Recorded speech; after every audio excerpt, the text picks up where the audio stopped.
Ste pa vi doživeli tako izkušnjo, kot ste mi povedali? Ja, to je bilo že precej let nazaj. To je bilo, mislim, da sem stara okrog 26-28 let.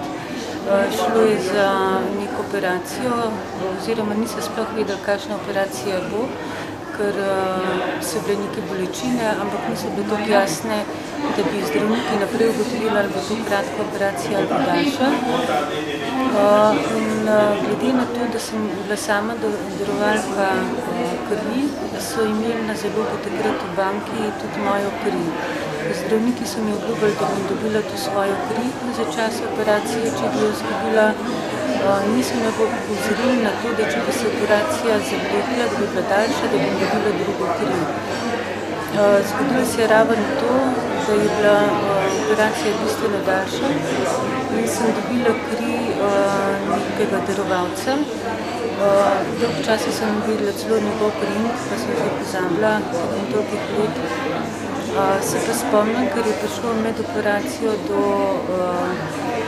nekih zapletov in sem se v nekem trenutku znašla pred stojalom, kjer je bila nastavljena transfuzija in sem prebrala ime priimek tega darovalca.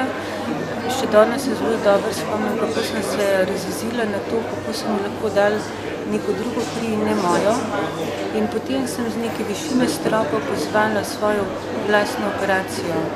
To je bila ena izkušnja, ko nisem bila, zagleda duša in telo nista bila več v enem kosu, da je duša izstopila iz telesa ven. In pač toliko let nazaj se o teh stvarih ni govorili, oziroma če si povedal neko takšno izkušnjo, so te pač imeli za zelo čudenega, ampak zdaj po tolikih letih, ker se o tem veliko piše in govori, pa lahko tudi o tej izkušnji spregovori. Ste omenjali tudi neko bolečino potem, ko naj bi vaš... Ja, in potem, ko sem gledala, v bistvu so me na operacijski mizi oživljali in takrat sem nekje smukala nazaj noter v telo zgleda. In ta bolečina je bila neznansko močna in sem zavpila. In so tudi, se še spomnim, ko so rekli, povečajte ji narkozo, da bo nazaj zaspala. Za njih je bilo to kot, da sem se zbudila, za mene je bilo pa to nekaj drugega. Bila pa izkušnja, ko sem izven telesa bila in potem šla nazaj v telo. Se pravi, zaradi te bolečine ste se vi odločili, ali ste bili že prej odločeni, da pač ne sprejemate drugih? Ne, takrat sem v bistvu dojela, da obstaja še nekaj več, da ni samo telo, ampak da obstaja še nekaj drugega. Da je v bistvu duša tudi tista, ki se nekje